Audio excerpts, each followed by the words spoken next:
what is happening now in a large sector of education on the primarily on the private level, and Coursera is starting to grasp this, is people are starting to recognize that the gen eds, the US histories and English 1s and 2s and algebra, et cetera, are commodities.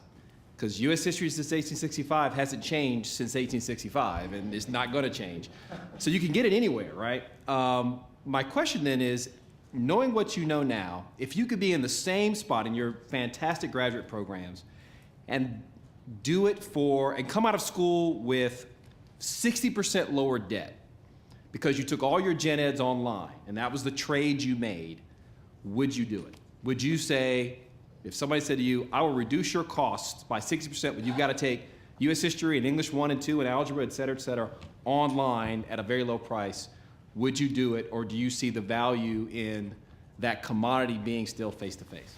For me, I attribute like my career progression to a lot of luck, in the sense of like coming across really amazing people that helped me along the way and being surrounded by a community of really strong thinkers. And I was lucky enough to get financial aid to go to a boarding school that attracted that group, and similarly to Dartmouth as an undergrad. And just the sheer like number of incredible people that surrounded me helped me get lucky enough times that helped me, I think, be more like likely to be where I am today. So that's the bet. That's kind of the bet that I would place on those institutions. So throughout my whole life, taking on probably a significant chunk of debt that I view now is not really a problem, because I'll be able to pay that off throughout my whole life.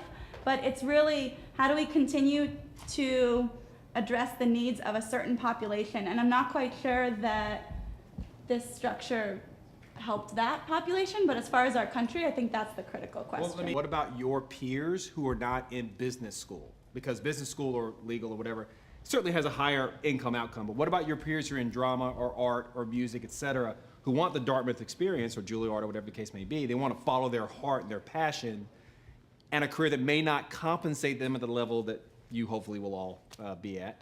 You mentioned Dartmouth there. I think, what if you want to follow art and you want to do it at UNF, so I'm from Florida, Sure. you know, Me too. not as higher ranked. It's going to be a lot harder. So I think that kind of a value proposition, to use a businessy word, for that student is going to be a lot deeper. And hopefully the progress at school, they'll learn how to monetize that. Someone like Kelly Services can help with those skill-based components so they can still live and thrive and love their life, but have more tangible things that will earn them money. The arts majors always have a problem. I really think if we want to talk about cost savings, the four-year private universities need to start literally allowing you to chop a year off your enrollment. You know, online classes now, the way I understand them, they're very lecture-based. You watch a video, you answer some questions, you write into a text forum, chat forum. But if that becomes more of an interactive online experience, I think that will attract people who, part of the issue is, do you lose that community aspect? If that becomes a more community-oriented environment, then I think that improves the value of an online education. Absolutely. My story is, none of you guys actually answered my problem. And my problem wasn't about the cost. And big university, Wharton said, because you belong to a startup company, we won't accept you. And I said, I will pay for it. They said, no. Well, that's not the issue. Cost is not the issue. For me, it's the accessibility was the issue. And then the other university says, no matter you have 15 years experience, we won't take you unless you take again GRE and GMAT. I said, I don't want to take it. They said, well, we can't take you.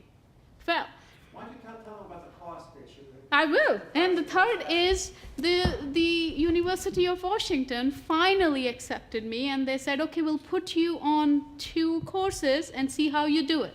I said, okay, I'll take it. Well, they put me 10 to 15% higher cost because I moved to Boston. I'm out of the state university.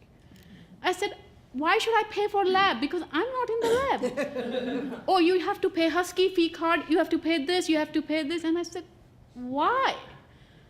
So it's just not about the courses, it's not about the cost, it's not about the what my previous credits are. It's just doesn't fit. What Bill was saying, it's not a rational market yet. I mean, Exactly. Some of that's going to go out the window. As far as, thinking about how inclined students will be in the future to, say, forego an on-campus setting for an online setting, at least for their first 2 years. And by the way, this is that mother who has a child Yes, who a graduating senior. who has done pretty Her well. baby's going to college. Done pretty well in school. And while that student is enrolling in an on-campus institution at the rather expensive, I have another child that's in 6th grade, and I wonder what will be in 6, 7 years when she's ready, and all of her homework, everything that she does for homework is online now. There are so many online platforms that contain her homework assignments where she submits her assignments. I mean, she brings home no books, there's no textbook, there's nothing. She does everything online. There are online chat forums where she and her classmates can say, I did number 18, I got 20, what did you get? Did you have trouble doing it? It's moderated by the teacher. I mean, everything that they do is on those kind of platforms. In 6, 7 years, when she's ready for post-secondary school, I think it'll be a no-brainer that an online program for, general education classes freshman year is a no-brainer option. Mhm.